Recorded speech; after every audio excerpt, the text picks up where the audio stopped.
the truth.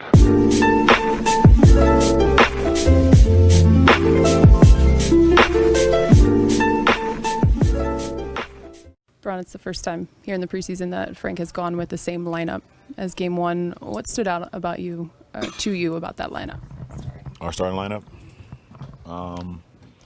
Defensively is where we set our mark, and then everything else kind of falls into place. We have it's a great defensive lineup to start the game, and then we have just guys that complement each other on the offensive end. It's my job to put guys in position and push the pace and get guys open looks. Get AD the ball where he wants it, and then find my shooters, AB and DG. So it worked well for us tonight. It's still the preseason, of course, but from the outside looking in, the offense looks so free. Is it because of what you guys are doing defensively, or how would you assess that end right now? Well, I think it all starts on the defensive end, and then it's just having that selfless attitude on the offensive end. I mean, AD had eight assists himself tonight, and that's our power forward. So. It just lets you know that we're moving the ball, sharing the ball, and it doesn't matter who has the shot. We want to pass up, sometimes great shots for even greater shots.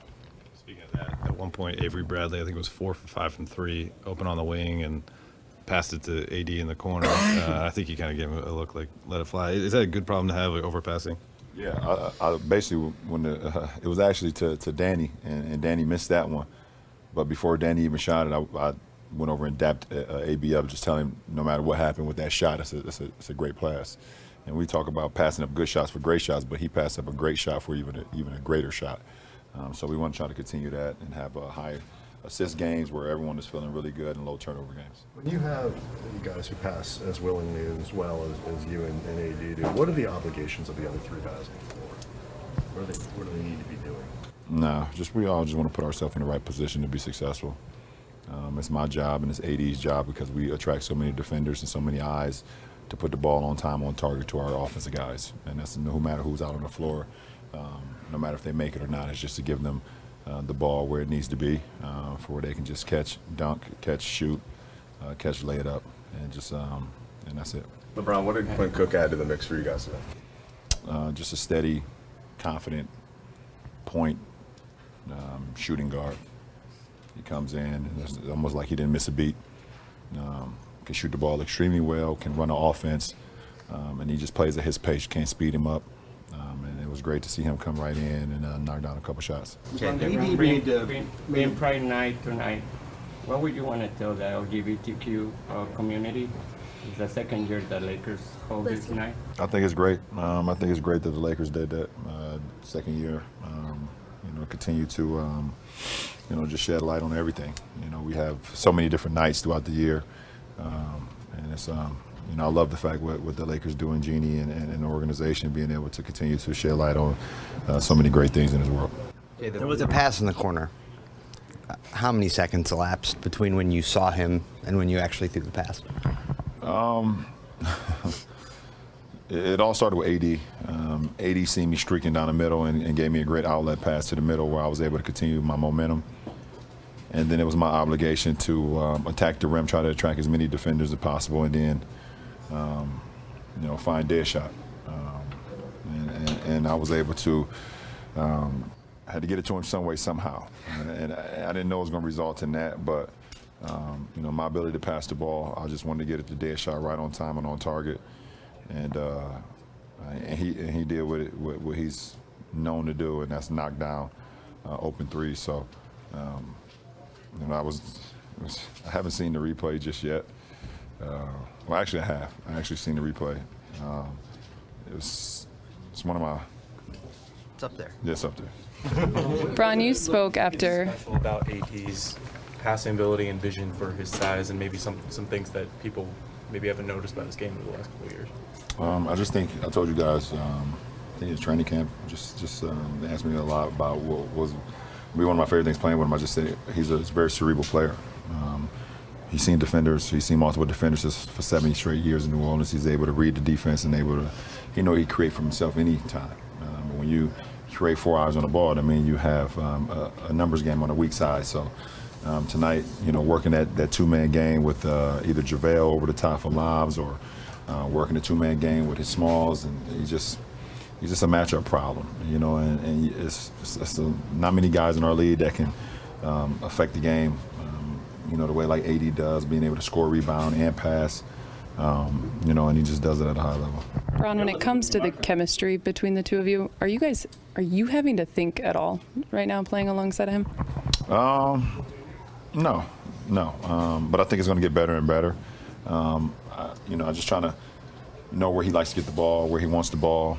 You know, if the game slows down, you know, how he likes to see the offense ran through him. So, you know, it's my job, you know, tonight, you know, as a point guard, to be able to put AD in position to be successful for the better of not only himself but for the team. Last two It was a questions.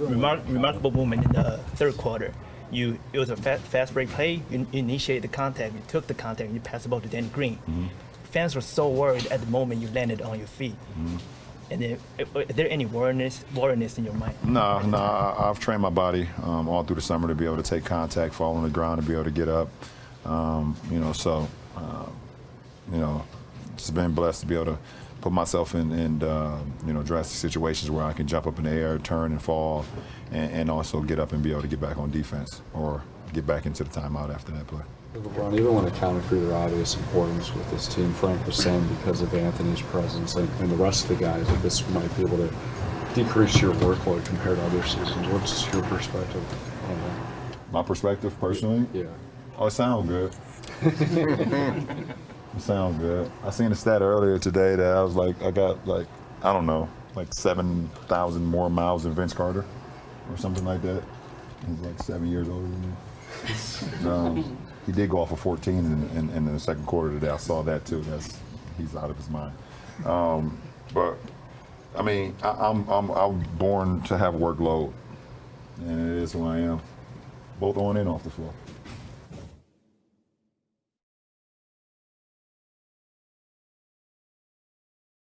You know, what we're trying to accomplish with whoever we're playing against, and they definitely were shorthanded, and it's a preseason game, so you can't read too much into, you know, the result. But what we're trying to get accomplished is dominant defense and, like, extremely selfless offense, okay, just playing for each other and playing stress-free offense, okay, not forcing anything at any time. You know, you play to attack the basket, and when you draw help, you just move it on to the next man. And I thought both of those areas for us tonight were done at a really high level, and as a result, the score was what it was.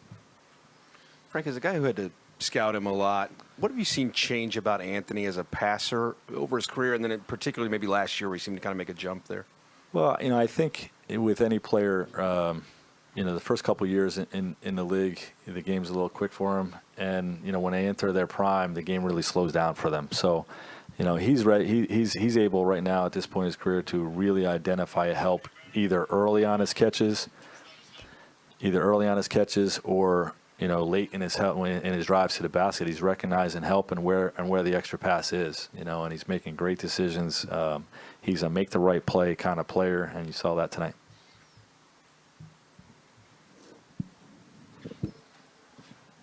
Tell about the way Anthony the first quarter and how he played today. Yeah, he was terrific. I love the way he, again, what we're trying to get our whole group to do is to just not force. You know, attack, don't force. When defense comes, make the right play. And, you know, he was exceptional on the defensive end as well, so a great two-way performance by him. Frank, Anthony had a bunch of assists tonight. How much of his playmaking ability is something that you've had a chance to integrate into your offensive schemes during training camp? A lot of it, in particular when we go into the post. You know, we know he's going to command a double team down there, and you know, we haven't even really been able to drill. We talked a little bit about it, but we've been able to drill our post spacing against double teams and where it's going to come from in a couple of different ways. And you know, he's just playing the game instinctually, reading the helps and making the right play. So, you know, it's a part of what we do. We know we're going to get double teams from him, and you know, we got to make sure that we space appropriately around him. Frank, LeBron with 11 assists tonight. What stands out to you about sort of his control over the offense? Well, he's one of the best to ever do it, you know, in terms of just running the team and, you know, being a quarterback, calling the action out there. And then, you know, like we just said about Anthony, his ability to read help is maybe the best ever. Wherever the help's coming from, he's able to just find, identify and find and deliver the ball, right on target, time and time again. And you saw that tonight with 11 assists. Just as a follow-up, what was your reaction to that last assist that LeBron had? Well, that's what we're trying to get our whole team to do. You get to the rim, and you draw help, and then make an all-time great pass to the corner. If our whole team can do that all night, we'll be pretty good.